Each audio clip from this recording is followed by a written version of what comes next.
There is a component installed in your truck right now, hidden deep within the dashboard wiring, that you have never seen, never requested, and probably do not even know exists. This device operates 24 hours a day, 7 days a week, whether your truck is running or parked, whether you are driving it, or sleeping peacefully in your bed miles away.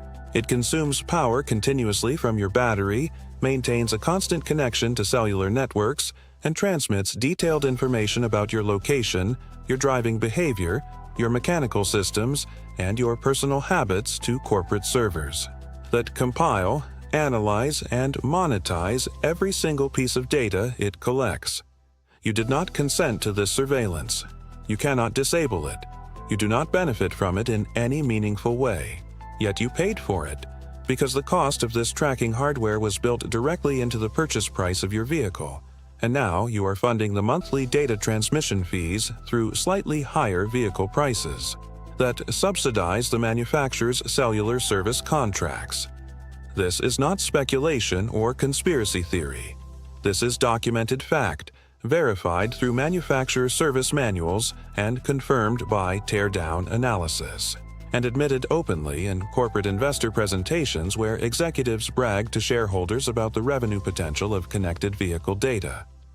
The system is called telematics, and while manufacturers market it as a convenience feature that enables remote starting through smartphone apps or provides automatic crash notification, those consumer-facing functions are nothing more than attractive packaging, designed to make you accept the real purpose of this technology. You are not the customer being served by this system. You are the product being harvested. And the actual customers, the ones paying money to receive the information your truck generates, are insurance companies, data brokers, marketing firms, and increasingly, government agencies that find warrantless vehicle tracking far more convenient than obtaining proper legal authorization. The depth of this surveillance would shock most truck owners if they truly understood the granular detail. The system does not simply record that you drove somewhere. It logs your precise GPS coordinates every few seconds, creating a complete map of everywhere you go, every destination you visit, every location you stop. It does not just note that you were speeding. It records your exact velocity continuously, documenting every instance where you exceeded posted limits and by precisely how many miles per hour. It monitors how rapidly you accelerate from stops, how hard you brake approaching intersections, how sharply you corner, how long you idle, what time of day you typically drive, and whether your patterns suggest you might be using your truck for commercial purposes, even though you insured it as a personal vehicle. But the system reaches far beyond driving behavior. It monitors your truck's mechanical condition in real time, tracking oil life, brake wear, tire pressure, battery voltage, emission system performance, and fault codes the moment they occur. Manufacturers claim this enables proactive maintenance reminders that protect your investment. And perhaps that sounds reasonable until you discover what they do with this mechanical data. When your truck reports that brake pads are wearing thin, that information does not just generate a friendly reminder on your dashboard. It gets transmitted to dealership service departments, who now know you will need brake work soon and can time their promotional offers accordingly. When emission sensors detect minor faults, that data flows to manufacturers, who use it to identify patterns that help them engineer future vehicles to fail just outside warranty periods, maximizing the revenue they extract from extended warranty sales and post-warranty repairs. Recently, investigative journalists uncovered something that many truck owners found absolutely enraging. General Motors, Ford, and Stellantis had been actively collecting this detailed data and selling it directly to LexisNexis and Verisk, two massive data aggregation corporations that exist primarily to serve the insurance industry.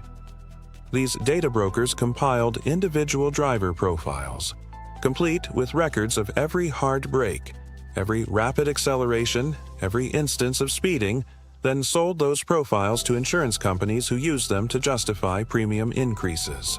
Drivers across the country, people who had maintained clean records for decades without accidents or tickets, suddenly received notices that their insurance rates were increasing 30, 40, sometimes 50%.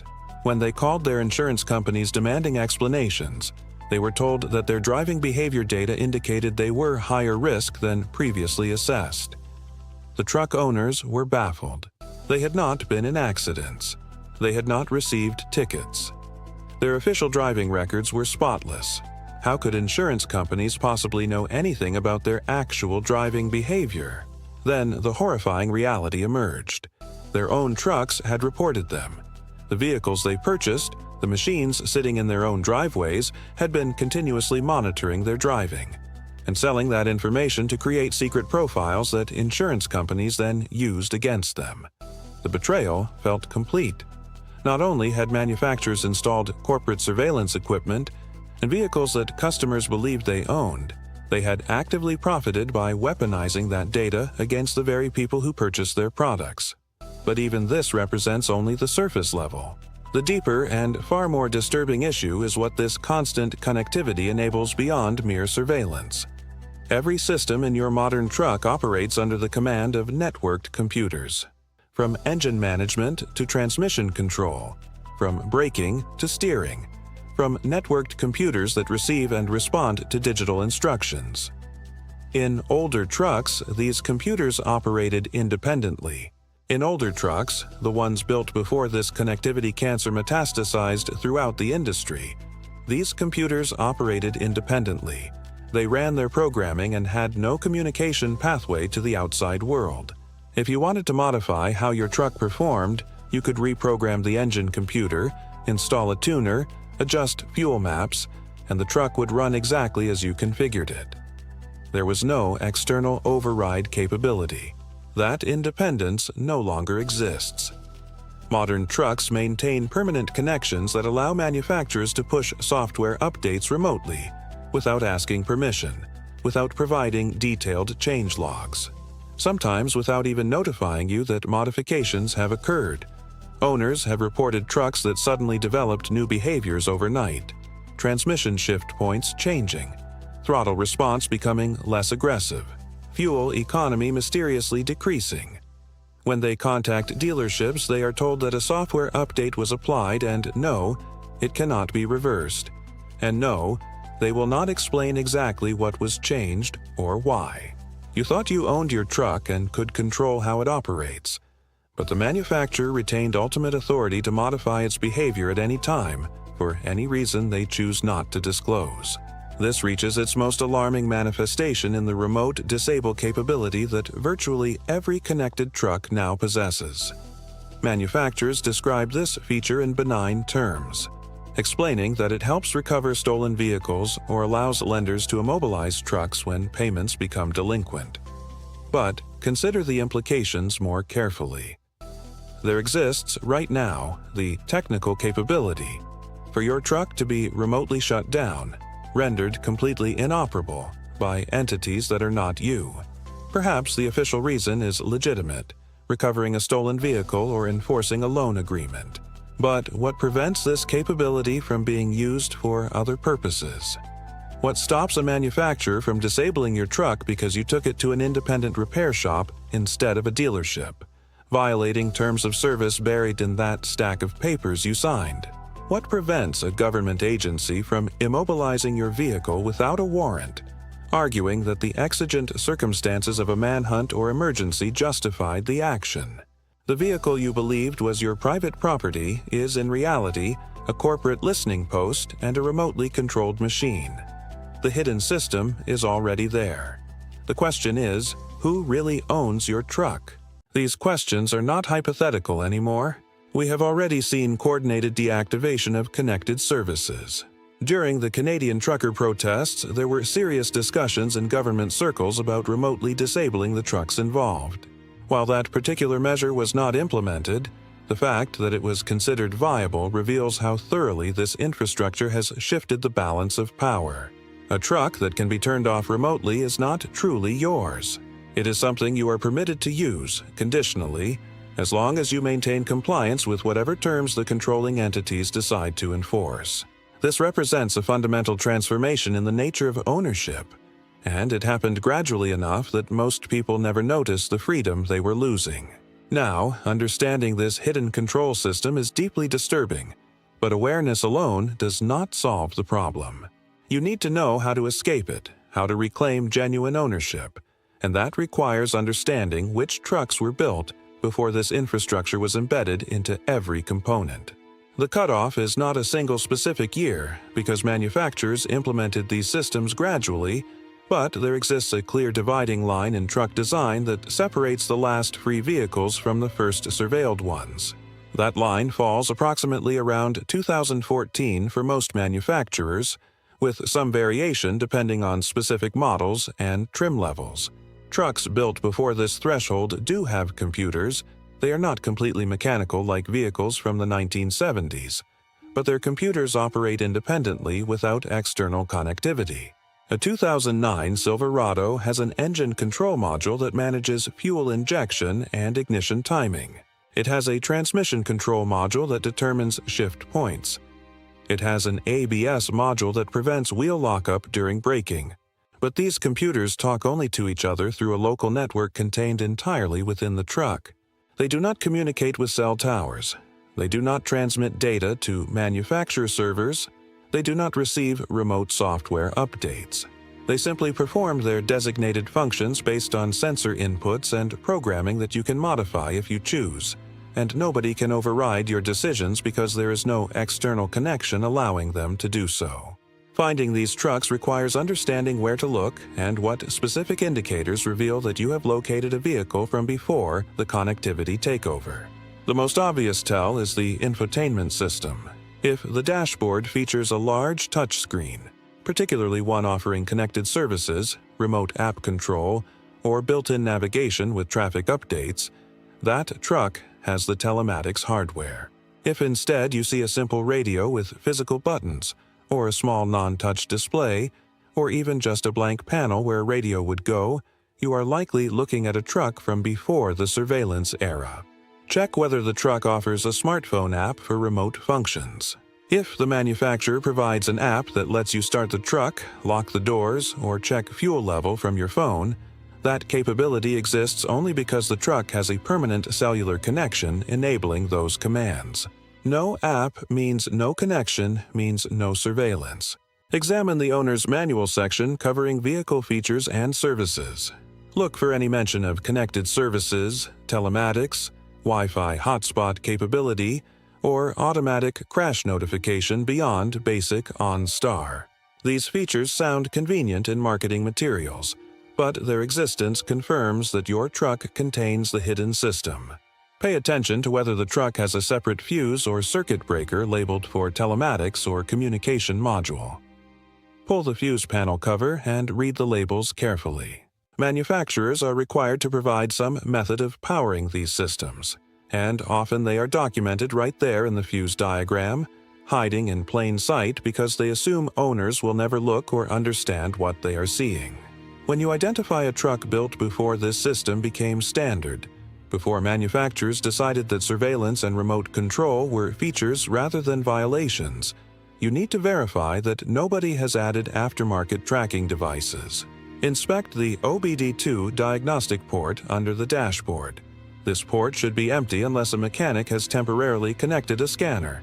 If you see a device permanently plugged in, especially one with LED lights or cellular antennas, that is a tracker, possibly installed by a previous owner for fleet management, or by a lender to monitor a loan, or even by a dealership as a condition of financing.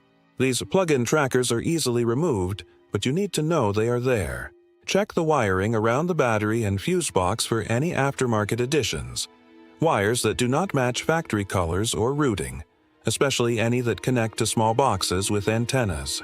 GPS trackers need power and need clear sky view, so they are often hidden under the dashboard or behind plastic panels near the windshield.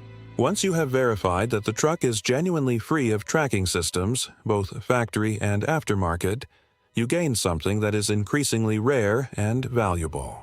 You reclaim privacy. Nobody knows where you go unless you choose to tell them. You regain control. The truck operates exactly as you configure it, and nobody can remotely modify that without your knowledge. You restore ownership in its truest sense. The machine belongs to you completely, serves your purposes exclusively, and answers to your authority alone. This is how trucks used to be, how your father's truck operated, how vehicles worked before manufacturers decided that your property should generate perpetual profit for them by spying on you. But here is what makes this information urgent rather than merely interesting. The trucks that escaped this hidden control system are becoming harder to find every single year.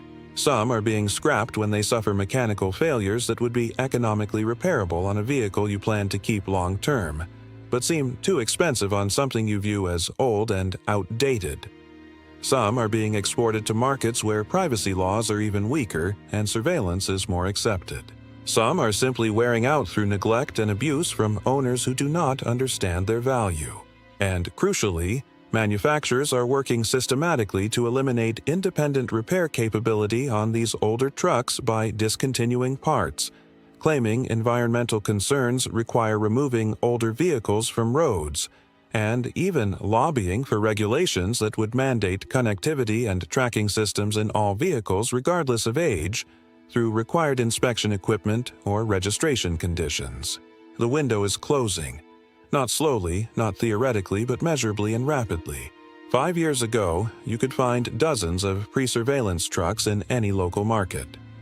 Today, that number has shrunk noticeably, and the prices have climbed as more people wake up to what they are losing and start competing for the remaining examples. 5 years from now, these trucks will be collector items, priced beyond what most people can afford for basic transportation, and the option to escape the hidden system will have disappeared for everyone except wealthy enthusiasts who can treat surveillance-free vehicles as expensive hobbies rather than practical tools. Right now, today, you still have the choice. You can accept the hidden system, allow your truck to monitor and report everything you do, trust that the data will only be used in ways you would approve of, hope that remote control capabilities will never be abused. Or you can actively seek out the last trucks that escaped this infrastructure, the final vehicles built before connectivity and surveillance became mandatory rather than optional, and reclaim the ownership and freedom that used to be automatic whenever you purchased something. But that choice will not remain available forever, and waiting means watching your options shrink until the decision is made for you by simple unavailability. The hidden system is not coming someday.